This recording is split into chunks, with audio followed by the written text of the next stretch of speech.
देखिए हर खबर यहीं पर। सब्सक्राइब कीजिए TV9 भारतवर्ष। अभी तक के आंकड़ों के मुताबिक आपके राज्य, आपके शहर में कोरोना कहां तक पहुंचा है, सबसे पहले भारत के कुल आंकड़े क्या है उस पर आप नजर डाल लीजिए। भारत में अभी तक 27,890 संक्रमित मरीज हैं और 829 लोगों की मौत भारत में हो चुकी है। देश की राजधानी दिल्ली, जहां पर 2,918 संक्रमित मरीजों की संख्या और 54 की मौत हो चुकी है। महाराष्ट्र में, जहां बहुत बुरा हाल है कोरोना वायरस की वजह से, 8,068 संक्रमित मरीज हैं और 342 की मौत हो चुकी है।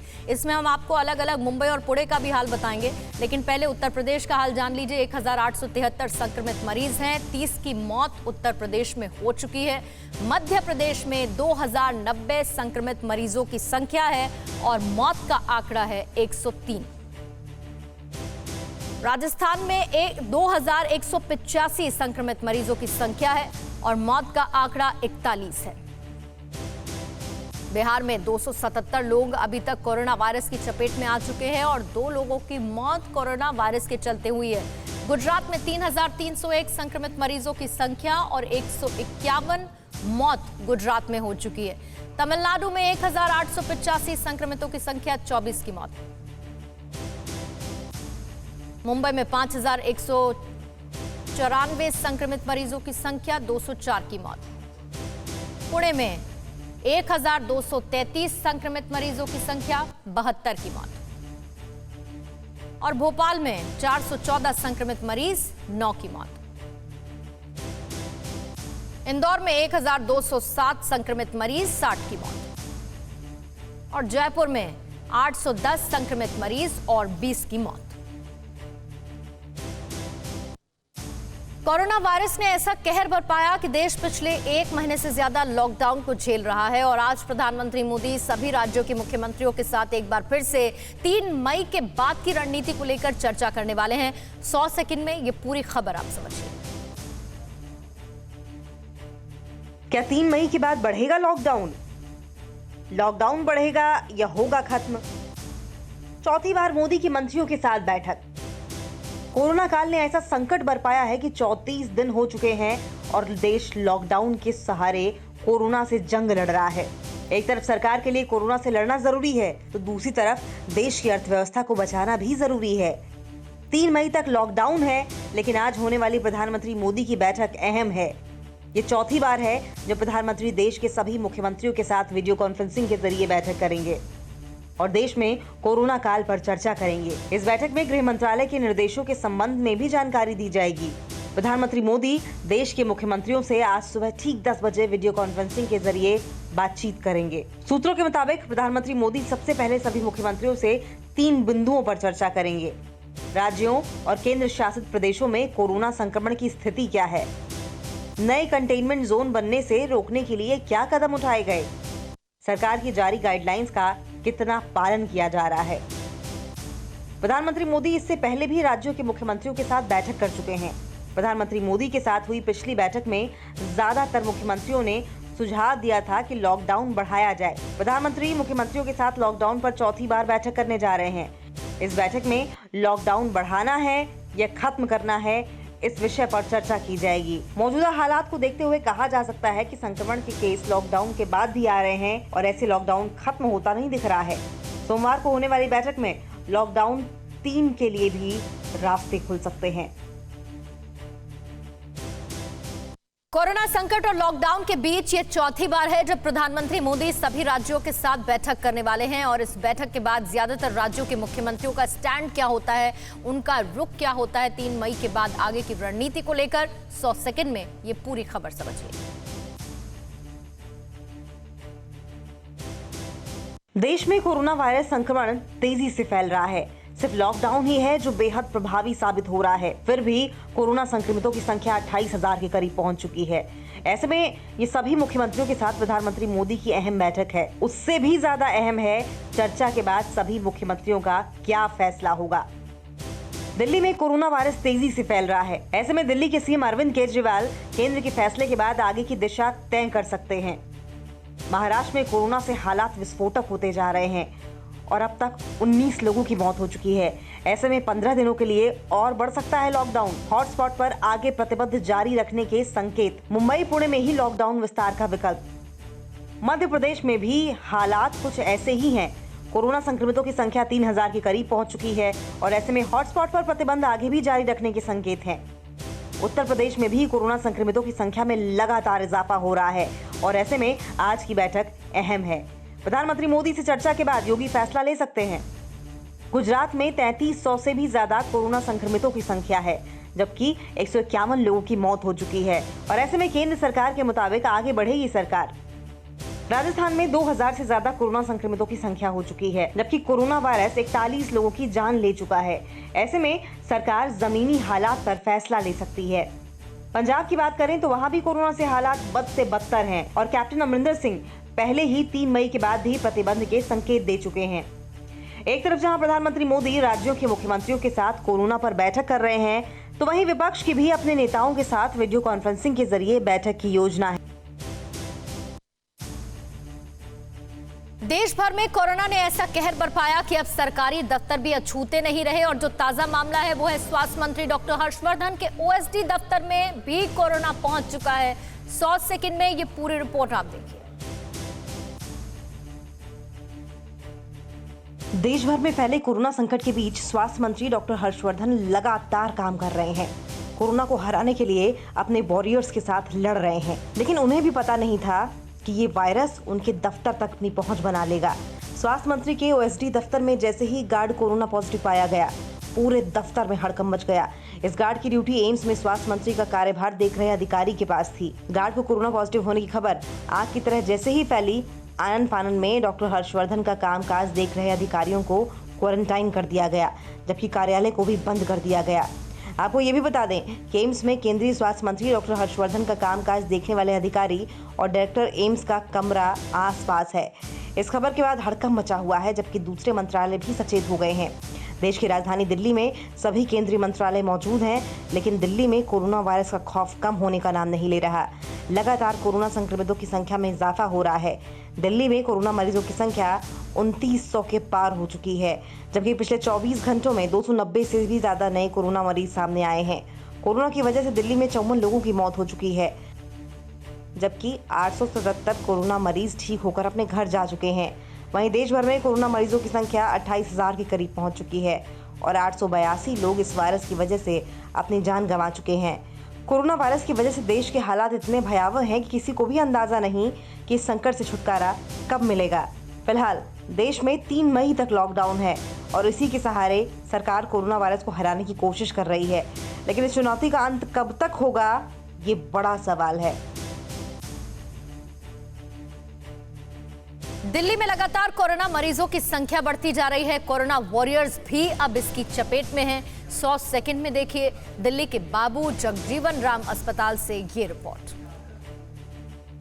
दिल्ली में कोरोना संकट खत्म होने का नाम नहीं ले रहा। कोरोना मरीजों की संख्या में लगातार इजाफा हो रहा है। कोरोना वायरस अब कोरोना वॉरियर्स को भी अपनी चपेट में लेने लगा है। दिल्ली के बाबू जगजीवन राम अस्पताल में 44 लोगों के कोरोना पॉजिटिव होने के बाद हड़कंप मच गया है, जिसमें डॉक्टर्स, नर्सेज और पैरामेडिकल स्टाफ भी शामिल है। इसके बाद प्रशासन ने फैसला किया है कि बाबू जगजीवन राम अस्पताल के सभी कर्मचारियों का कोरोना टेस्ट होगा। उम्मीद जताई जा रही है कि अस्पताल में कोरोना मरीजों की संख्या बढ़ सकती है। इसके मद्देनजर बाबू जगजीवन राम अस्पताल को बंद कर दिया गया है। दिल्ली के जहांगीरपुरी इलाके में स्थित बाबू जगजीवन राम अस्पताल में कोरोना पॉजिटिव के मामलों का जो आंकड़ा है वो बढ़ सकता है। अभी तक कुल 44 जो केसेस हैं वो इस अस्पताल से देखने को मिले हैं। आपको बता दें कि इस अस्पताल से करीब 350 लोगों का सैंपल लिया गया था, जिसमें डॉक्टर, नर्सेस और बाकी अस्पताल का जो मेडिकल स्टाफ था वो शामिल था। अब तक 44 लोग कोरोना पॉजिटिव पाए गए हैं और अब अस्पताल प्रशासन ने ये फैसला लिया है कि अस्पताल के सभी जो स्टाफ है उनका जो टेस्ट है वो कराया जाएगा, ताकि जो कोरोना का इन्फेक्शन है वो किस किस तक फैला है इसका पता लगाया जा सके। आपको बता दें कि बताया जाता है कि जहांगीरपुरी इलाका जो है इस समय हॉटस्पॉट्स है दिल्ली में, जहाँ से कोरोना के ढेर सारे मामले देखने को मिले हैं और ऐसे में 5 से 6 शव इस अस्पताल के शव गृह में लाए गए थे, जिसके चलते ये इन्फेक्शन इस अस्पताल के स्टाफ के बीच में फैला। डॉक्टर, नर्सेस इन्फेक्टेड हुए और उसके बाद बाकी अस्पताल के जो कर्मचारी है वो कोरोना से पॉजिटिव पाए गए। तो अब ऐसे में आशंका जताई जा रही है कि आंकड़ा और बढ़ सकता है और इसको देखते हुए अस्पताल को बंद कर दिया गया है, पूरे अस्पताल को सैनिटाइज किया जा रहा है और जब तक हालात सामान्य नहीं हो जाते तब तक इस अस्पताल को नहीं खोला जाएगा। कोरोना का कहर दिल्ली के दूसरे अस्पताल में भी जारी है। 100 सेकंड में देखिए दिल्ली के रोहिणी इलाके में स्थित डॉक्टर बाबा साहेब अंबेडकर अस्पताल की ये रिपोर्ट।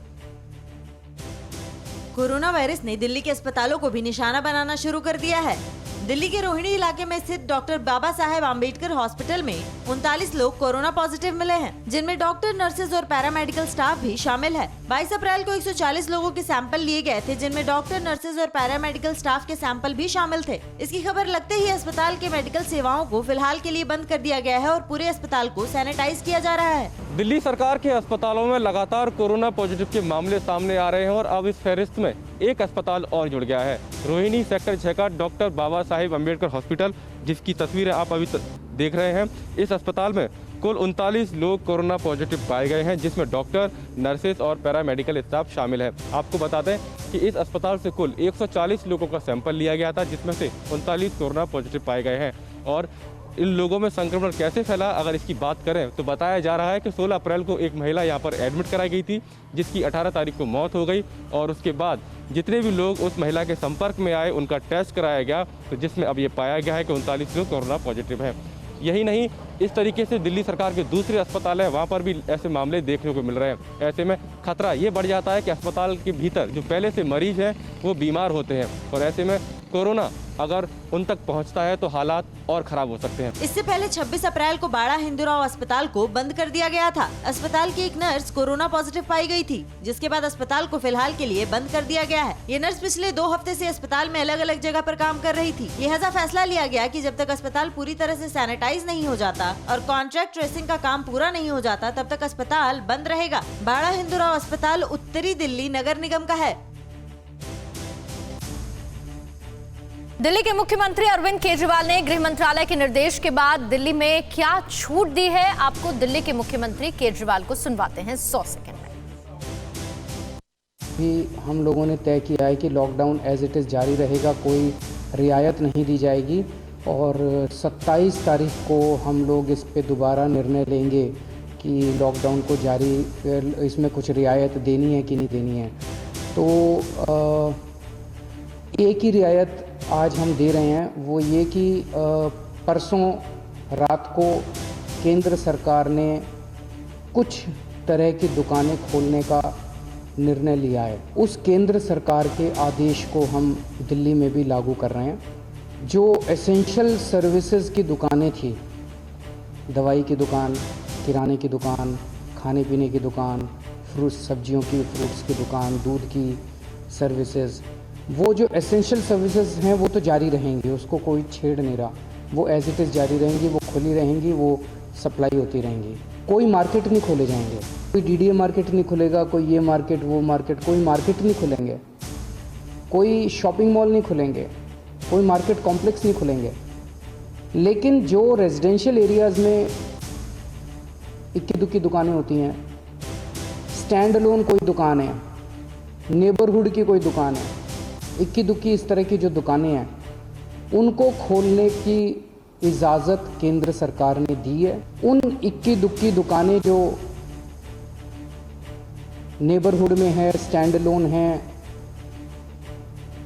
रेजिडेंशियल एरियाज़ में हैं, उन दुकानों को जो केंद्र सरकार ने इजाज़त दी है वो दुकानें दिल्ली में भी खोली जाएंगी, लेकिन कंटेनमेंट एरिया में वो भी नहीं खुलेगी। तो महाराष्ट्र के बाद गुजरात में भी कोरोना का मीटर तेजी से बढ़ता जा रहा है। कोरोना की वजह से अहमदाबाद से लेकर सूरत तक हाहाकार मचा है। ये महामारी न आम देख रही है न खास। कांग्रेस विधायक को संक्रमित करने के बाद इस बीमारी ने बीते दिन कांग्रेस के एक और नेता को अपनी चपेट में लिया, लेकिन इलाज के बावजूद इनकी जान नहीं बचाई जा सकी। यह अहमदाबाद की सड़कें हैं, बेहद सुनसान और शांत। बैरिकेडिंग कर सड़कों पर आवाजाही बिल्कुल बंद कर दी गई है। हर चौक चौराहे पर पुलिस मुस्तैद है। कुछ इलाकों में इक्का दुक्का वाहन जरूर नजर आ रहे हैं, लेकिन ये सभी गाड़ियां या तो जरूरत के सामानों की सप्लाई के लिए हैं या प्रशासन की अनुमति से आवाजाही करने वाले लोग। कोरोना काल में एक और जहां महाराष्ट्र में संक्रमण का मीटर तेजी से आगे बढ़ रहा है, यही हाल गुजरात का है। यहां भी कोरोना संक्रमित लोगों की संख्या में तेजी से इजाफा हो रहा है। सबसे ज्यादा चिंताजनक हालात तो अहमदाबाद के हैं, जहां कोरोना मरीजों की संख्या 2000 के पार पहुंच गई है। गुजरात में कोरोना मरीजों की संख्या 3300 के पार। 24 घंटे के अंदर गुजरात में 230 लोग कोरोना से संक्रमित। अहमदाबाद में सबसे अधिक कोरोना के 2200 के करीब मरीज। सूरत में भी कोरोना का मीटर हाई, 525 से ज्यादा मरीज। गुजरात में कोरोना से अब तक 151 लोगों की हो चुकी है मौत। 310 से ज्यादा लोग कोरोना को दे चुके हैं मात, लेकिन रिकवरी रेट है स्लो। कोरोना अपने जाल में कब, किसे और कैसे ले, ये तो कोई नहीं कह सकता। इसलिए कोरोना के चेन को तोड़ने के लिए पूरे देश में लॉकडाउन लागू है। इसलिए हर कोई अपनी तरफ से चौकसी बरत रहा है। लेकिन दुर्भाग्य से अहमदाबाद कांग्रेस के वरिष्ठ नेता बदरुद्दीन शेख इस महामारी की चपेट में आ गए। 15 अप्रैल को बदरुद्दीन शेख की कोरोना रिपोर्ट पॉजिटिव आई थी, जिसके बाद बदरुद्दीन शेख को एसवीपी अस्पताल में भर्ती कराया गया। तबीयत बिगड़ने और सांस लेने में हो रही तकलीफ की वजह से कांग्रेस नेता पिछले कुछ दिनों से वेंटिलेटर पे थे, लेकिन रविवार रात बदरुद्दीन शेख कोरोना से हार गए और उनकी मौत हो गई। जिसके बाद गुजरात कांग्रेस के वरिष्ठ नेता शक्ति सिंह गोहिल ने बदरुद्दीन शेख की मौत पर शोक जताया। कानपुर में कोरोना बहुत तेजी से अपना पांव पसार रहा है और यहां पर कोरोना पीड़ितों की संख्या 193 तक जा पहुंची है, जिसमें कोरोना वॉरियर्स के सामने चुनौती दोगुनी हो चुकी है। स्वास्थ्यकर्मी अपनी जान की परवाह किए बगैर दिन रात कोरोना पीड़ितों की सेवा भी कर रहे हैं। बावजूद इसके कानपुर में कोरोना वॉरियर्स को शिकार बनाया जा रहा है, इनके साथ मारपीट की जा रही है। मारपीट और तोड़फोड़ की ये दो तस्वीरें हैं। पहली तस्वीर कल्याणपुर इलाके की है, जबकि दूसरी तस्वीर काशीराम अस्पताल की। ये दोनों ही तस्वीरें कानपुर की हैं और बेहद डराने वाली हैं, क्योंकि एक और जहां कोरोना वॉरियर्स अपनी जान जोखिम में डालकर कोरोना मरीजों का इलाज कर रहे हैं, वहीं कुछ लोग ऐसे भी हैं जो लगातार इन्हें अपना निशाना बना रहे हैं और मारपीट कर रहे हैं। कल्याणपुर थाना क्षेत्र के इस सीसीटीवी फुटेज को आप देखिए। यहाँ आपको 10 से 12 लोग भागते नजर आ रहे हैं। ये सभी लोग एक जगह इकट्ठा हो जाते हैं और एक शख्स की बेरहमी से पिटाई करने लगते हैं। बेलगाम उपद्रवी जिस शख्स को पीट रहे हैं वो एक संस्था से जुड़ा कोरोना वॉलंटियर है, जो इलाके में घूम घूम कर लोगों को कोरोना के खिलाफ जागरूक करता है। कल्याणपुर इलाके में रोजा इफ्तारी के दौरान जब लोग सोशल डिस्टेंसिंग को ताक पर रखकर एक जगह इकट्ठा होने लगे, तब ये वॉलंटियर इन्हें समझाने पहुंचा था। लेकिन जाहिलता की हदें पार कर लोगों की इस भीड़ ने समाजसेवी संगठन से जुड़े सदस्य पर हमला कर दिया।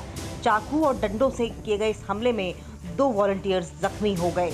मैं जब वहाँ पे चौराहे पे गया तो भीड़ लगी हुई थी। मैंने कहा कि सोशल डिस्टेंसिंग का दुरुपयोग करें, तो उसमें से सानू फ्रीजर के घर वाले और उनके भाई हमसे गाली गलौज करी ने।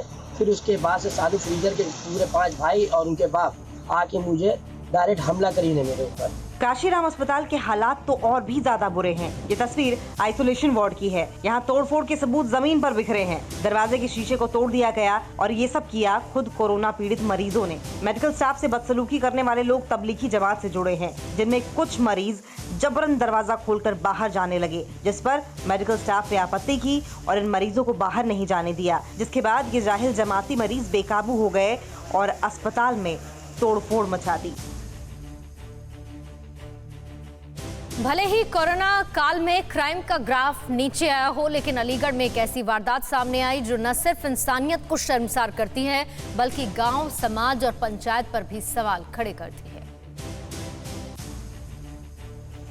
17 साल की किशोरी के शव को खाट से उतारकर पोस्टमार्टम के लिए ले जाया जा रहा है। परिजन से लेकर अस्पताल के कर्मचारियों के चेहरे मास्क और कपड़ों से ढके हुए हैं। युवती की मौत कोरोना महामारी से हुई तो ये आपका सोचना गलत है, क्योंकि युवती की मौत न कोरोना से हुई न किसी बीमारी से, बल्कि युवती ने आत्महत्या कर खुद ही अपनी जान दी है। लेकिन इस आत्महत्या के लिए 1 या 2 लोग नहीं, बल्कि पूरा समाज, पूरा गांव और पूरी पंचायत जिम्मेदार है। आत्महत्या का ये सनसनीखेज मामला अलीगढ़ के दादू गांव का है, जहां 17 साल की किशोरी 23 अप्रैल की सुबह शौच के लिए अपने घर से निकली थी। लेकिन लॉकडाउन के दौरान युवती का सामना गांव के दरिंदों से हो गया। इन दरिंदों ने न सिर्फ किशोरी के साथ बदसलूकी की, बल्कि बारी बारी से किशोरी के साथ दुष्कर्म किया। दुष्कर्म के बाद भी दरिंदों का मन नहीं भरा तो युवती को उसी हाल में छोड़ आरोपी पीड़िता के कपड़े अपने साथ ले गए। हैरानी की बात तो ये है कि जैसे ही दुष्कर्म की खबर गांव में फैली, समाज के तथाकथित इज्जतदार लोग पीड़िता के घर पहुंच गए और मामले को पुलिस की बजाय पंचायत में सुलझाने का दबाव बनाया। लेकिन पंचायत में आरोपियों को क्या सजा मिली? सिर्फ 5-5 जूते मारकर इन्हें अपराध मुक्त बना डाला। पंचायत में उनके मुँह काले करे और बरी कर दिए। चप्पल भी मारी थी उनके? चप्पल भी मारी थी। अच्छा, काला मुँह करने के बाद में फिर लड़कों ने क्या धमकी दी लड़की को? मारने की धमकी दी। फिर उसके बाद लड़की ने फांसी लगा ली। यूं तो गैंगरेप जैसी घिनौनी वारदात में 5 साल की सजा से लेकर फांसी तक प्रावधान है, लेकिन पंचायत ने सजा सिर्फ 5 जूते मारने का दिया, जिसके बाद बेबस और लाचार युवती अपने घर लौटी और फांसी का फंदा लगाकर अपनी जान दे दी। वहीं घटना के बाद पुलिस ने मृतक के पिता की तहरीर पर 2 आरोपियों को गिरफ्तार किया है।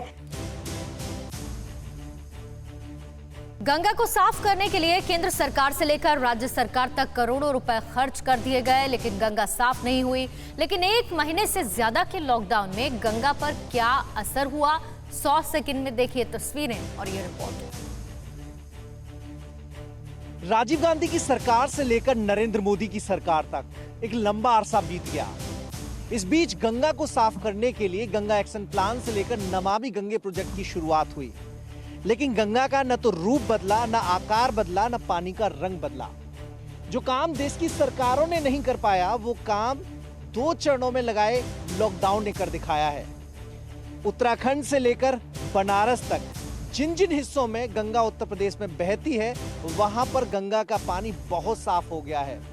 ये कानपुर का इलाका है, बैराज पर हम लोग मौजूद हैं। आप देखेंगे पानी की कलकल करती हुई आवाजें आपका ध्यान खींचेंगी। पानी देखिए, ये पत्थर है और इसके ऊपर देखिए, टकराने से जरूर हल्के से झाग दिखाई दे रहे हैं, लेकिन पानी एकदम शांत है और पानी एकदम स्वच्छ है। कुछ दिन पहले जब गंगा को लेकर एक रिपोर्ट हम लोगों ने बनाई थी, उस वक्त गंगा बहुत मैली थी। यहाँ पर जितने भी नाले हैं उनका द्वार इसी गंगा में खुला हुआ था। जितनी भी कंपनी है, चूंकि औद्योगिक शहर माना जाता है कानपुर, और सबसे ज्यादा जो कानपुर में गंगा मैली होती है और बनारस तक पहुंचती है, एक बड़ी आबादी को प्रभावित करती है। ऐसे में अब यहाँ पर गंगा का साफ होना अपने आप में एक सकारात्मक दिशा में एक बहुत बड़ी कहानी बयां करता है। आखिर इतनी जो गंदगी गंगा में उत्तर प्रदेश के हिस्सों में होती है, उसका बहुत बड़ा कारण वो कंपनियां हैं जिनकी जो मैलापन है, जिनकी जो गंदगी है वो इस गंगा में बहती है, गंगा में वो डालते हैं। तो ऐसे में जो काम इतने सालों में नहीं हुआ, सरकारों को सोचना होगा क्या उनके प्रयास सही डायरेक्शन में नहीं थे। केंद्रीय मंत्री देवश्री चौधरी ने ममता बनर्जी पर नजरबंद करने का आरोप क्या लगाया। पश्चिम बंगाल से लेकर दिल्ली तक बीजेपी के नेता धरने पर बैठ गए, क्योंकि माहौल लॉकडाउन का है, लिहाजा इसका ख्याल भी रखा गया। लेकिन लॉकडाउन में भी सियासत अपने पूरे शबाब पर दिखी। मेरा हक में अगर हाथ डाल दिया है तो समझ लीजिए वो हाथ बहुत जल्दी जलने वाला है। केंद्रीय मंत्री देवश्री चौधरी ने ममता बनर्जी पर आरोप लगाया है कि ममता ने उन्हें नजरबंद कर दिया और घर से निकलने नहीं दिया। ये आरोप लगना था कि बीजेपी ने दिल्ली से लेकर पश्चिम बंगाल तक दीदी के खिलाफ मोर्चा खोल दिया। पार्टी ने बंगाल सरकार पर एक के बाद एक कई आरोप मर दिए और कहा कि ममता कोरोना काल में भी सियासत कर रही। लॉकडाउन के ही बीच केंद्रीय मंत्री बाबुल सुप्रियो के घर आधा दर्जन नेताओं ने धरना दिया। जिस तरीके से बंगाल में उन्होंने कोविड का पूरा ये मसले को उन्होंने जिस तरीके से डील किया, वो शर्मनाक ही सिर्फ नहीं है, बहुत खतरनाक है। पूरे बंगाल को उन्होंने एक टाइम बम के लाइफ टाइम बम के ऊपर उन्हें बिठा दिया है। इस गुस्से के पीछे का वाकया कोरोना संक्रमण के खतरे से जुड़ा। दरअसल स्थानीय प्रशासन ने देवश्री चौधरी के घर पर 6 अप्रैल को 7 दिनों के लिए यानी 13 अप्रैल तक होम क्वारंटीन का नोटिस चिपका रखा था। देवश्री घर से 30 गज की दूरी पर घूमने गई थी। इतने में पुलिस आ धमकी और उन्हें उनके घर में ही नजरबंद कर दिया। देवश्री चौधरी के आरोप से सिर्फ दिल्ली के नेता नहीं तिलमिलाए, बल्कि बंगाल की जिम्मेदारी संभाल रहे बीजेपी नेता कैलाश विजयवर्गीय भी नाराज हुए और वो इंदौर स्थित अपने घर में ही धरने पर बैठ गए। यानी दिल्ली से लेकर कोलकाता तक और कोलकाता से लेकर मध्य प्रदेश तक बीजेपी नेताओं ने केंद्रीय मंत्री को कथित तौर पर नजरबंद करने के आरोप में घेरा। क्यों छुपाना चाह रही है? क्यों लोगों को साथ लेकर नहीं लड़ रही है? क्यों लड़ाई कोरोना के बजाय केंद्र सरकार के खिलाफ कर रही है? ये बहुत बड़ा प्रश्न है। एक तरफ सेंट्रल टीम है जो कि प्रश्न उठा रहा है, दूसरी तरफ बीजेपी का कार्यकर्ता जो है वो प्रश्न उठा रहा है कि आखिरकार राज्य सरकार क्यों सबसे सच छुपा रहा है और झूठ का सहारा लेते हुए लोगों का जिंदगी खतरे पर डाल रहे हैं। अब लॉकडाउन तोड़ने की एक ऐसी तरकीब जिसे सुनकर पहले तो आप चौंक जाएंगे, लेकिन जब लॉकडाउन तोड़ने वाले की दलीलें सुनेंगे तो आपको थोड़ी सहानुभूति भी होगी। हालांकि हम फिर कहेंगे कि जहां पर हैं वहीं रहें और सुरक्षित रहें। लॉकडाउन में फंसे कुछ लोग घर वापसी का नायाब तरीका ढूंढ रहे हैं। यूपी के एक शख्स ने मुंबई से निकलने के लिए ऐसा तरीका ढूंढा जिससे सुनकर आप हैरान रह जाएंगे। प्रयागराज के रहने वाले प्रेम मूर्ति पांडे मुंबई के अंधेरी में रहते हैं। प्रेम ने घर वापसी के लिए 3.5 लाख खर्च कर 25 टन प्याज खरीद लिया। आप सुनकर हैरान हो सकते हैं कि प्याज खरीदने से भला लॉकडाउन में घर वापसी की गारंटी कैसे मिल जाती। तो चौंकिए मत, इस प्याज की खेप का इस्तेमाल प्रेम मूर्ति ने यह दिखाने के लिए किया कि वो जरूरी सामान लेकर निकले। 17 अप्रैल को मुंबई से ट्रक लेकर 23 अप्रैल को सीधे प्रयागराज के नवीन मंडी मुंडेर आ गए। लेकिन सवाल यह भी था कि इस जुगाड़ वाले व्यापार में नुकसान भी ना हो। ऐसे में मंडी में अच्छे दाम न मिलने पर वो सीधे अपने गांव कोटवा चले गए। लेकिन यहाँ पहुंचते ही मामला उल्टा पड़ गया। कोरोना हॉटस्पॉट मुंबई से घर लौटे प्रेम मूर्ति को देखते हुए गांव में दहशत फैल गई। अच्छा, लगा नहीं कि इतना बड़ा रकम फंसाकर और आप इतनी दूर का सफ़र तय कर रहे हैं? मेरे पिताजी बहुत उम्र के हो गए हैं और कभी भी जो है उनकी तबीयत खराब हो सकती है। मेरे घर की परिस्थिति, मेरे सारे घर के मेरे बीवी बच्चे जो है सब यहाँ पे रहते हैं। मैं अकेला वहाँ मुंबई में रहता हूँ और मेरे पिताजी जो कभी भी सीरियस हो सकते हैं, कुछ भी हो सकता है। मेरा घर में रहना जरूरी है। गांव के लोग रंजिश की आशंका में प्रशासन को सूचना भी नहीं दे रहे हैं, जबकि प्रेम मूर्ति का दावा है कि वो खुद एहतियात बरत रहे हैं। इनका कहना है कि घर में माँ बाप बुजुर्ग हैं और उनकी सेवा करने के लिए कोई नहीं है, इसीलिए उन्होंने ये रास्ता अपनाया। सबसे पहले इन्होंने मुंबई में भारी मात्रा में तरबूज खरीदकर वहां बेचा, जिससे कि लोगों को शक न हो कि प्रेम मूर्ति व्यापारी नहीं। उसके बाद प्याज लेकर सीधे प्रयागराज पहुंच गए। कोरोना से जंग लड़ने के लिए कांग्रेस ने भी कोई कसर नहीं छोड़ी है। दिल्ली में पार्टी की तरफ से कांग्रेस रसोई चलाई जा रही है और जरूरतमंदों तक मदद भी पहुंचाई जा रही है। जब से लॉकडाउन का अनाउंसमेंट हुआ है तब से दिल्ली कांग्रेस राजधानी में कांग्रेस की रसोई चला रही है। यहाँ पर जो दिल्ली में कांग्रेस पार्टी का इकाई है दिल्ली कांग्रेस, उसका ये मुख्यालय है। यहाँ पर भी एक रसोई चल रही है। आप देख सकते हैं लोगों को खाना बांटा जा रहा है। उससे पहले उनकी जो है थर्मल स्कैनिंग हो रही है, उनको हाथ जो इनके सैनिटाइज करवाए जा रहे हैं। और इसके साथ साथ एक स्पेशल किट भी रखी है जिसके अंदर साबुन, तेल और कपड़े हैं। महिलाओं की भी एक किट है जिसके अंदर उनकी ज़रूरत का सारा सामान है। प्रॉपर प्रिकॉशन लेके लोगों को यहाँ पर जो है सामान बांटा जा रहा है। यहाँ पर दिल्ली कांग्रेस के जो अध्यक्ष हैं अनिल चौधरी, वो हमारे साथ। अनिल, थोड़ा हमें अगर आप बताएंगे कि अब आगे क्या करने वाले हैं? जो हमारा योगदान हो सकता है कांग्रेस के कार्यकर्ताओं का, उसके अनुरूप कल से इसी कार्यालय से तकरीबन हमने 272 वार्ड के लिए 500 से ज़्यादा मशीनें मंगाई हैं, जो पूरी दिल्ली के अंदर कांग्रेसी वर्कर जा जाके सैनिटाइज करेगा। ये मशीनें हैं जो आज पूरी तरह से तैयार होकर के विद मटेरियल, जिससे कि इसको हम सैनिटाइज करेंगे।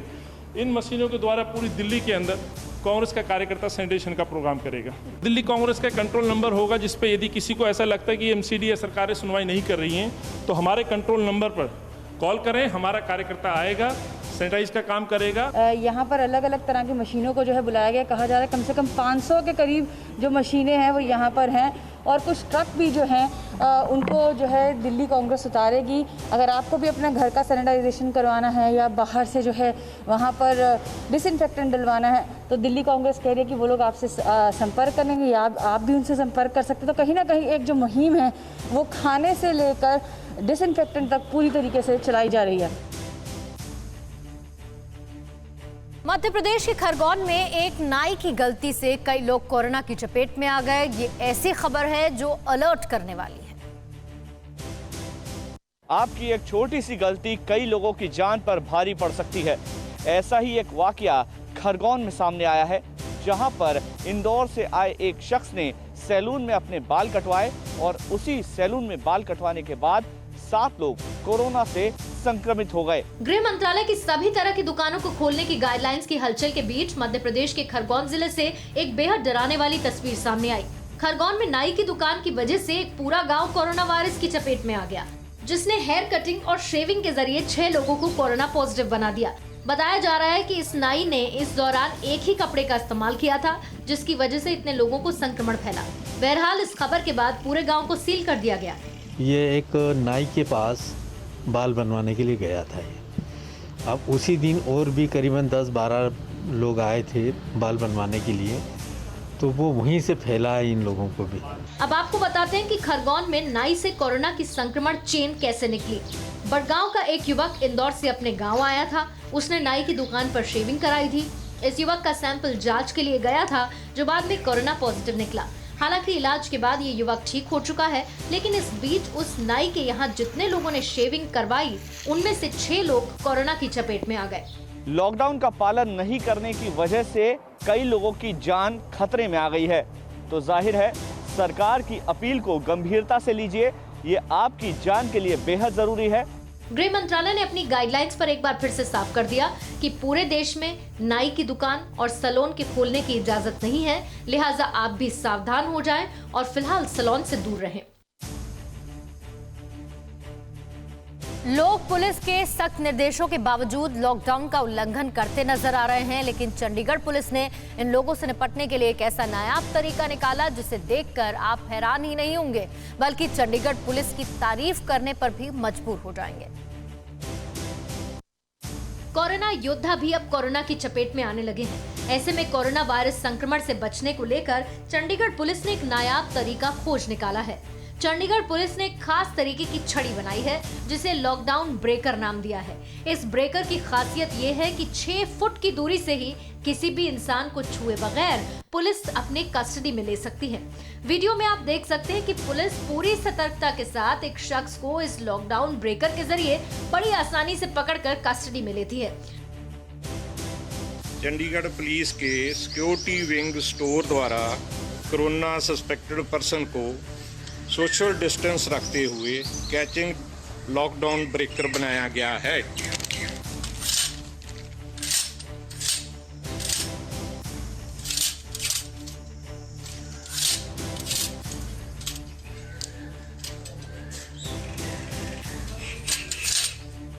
इस लॉकडाउन ब्रेकर का चंडीगढ़ सेक्टर 29 में ट्रायल किया गया, जहां ट्रायल सफल होने पर अब इसे और ज्यादा संख्या में बनाकर शहर के सभी थानों और अन्य पुलिस विंग में देने की तैयारी है। वीआईपी सिक्योरिटी विंग में तैनात इंस्पेक्टर मंजीत सिंह की अगुवाई में head constable Gurdeep Singh, head constable Pawan Kumar और कांस्टेबल उषा ने इस लॉकडाउन ब्रेकर को सेक्टर 29 के सिक्योरिटी विंग पुलिस लाइन में बनाकर तैयार किया है। इस ब्रेकर को बनाने की वजह लॉकडाउन का उल्लंघन करने वाले लोगों को बिना छुए ही पकड़ लिए जाना है। चंडीगढ़ पुलिस की ओर से ऐसा लॉकडाउन ब्रेकर इस्तेमाल करने पर डीजीपी संजय बेनीवाल ने भी इसकी सराहना की है। ऐसा ही मिलता जुलता प्रयोग नेपाल पुलिस ने भी लॉकडाउन का उल्लंघन करने वालों के लिए किया था, जो काफी हद तक सफल भी रहा। अड़ी सोमवार से शुक्रवार शाम 6 बजे सिर्फ TV9 भारतवर्ष पर।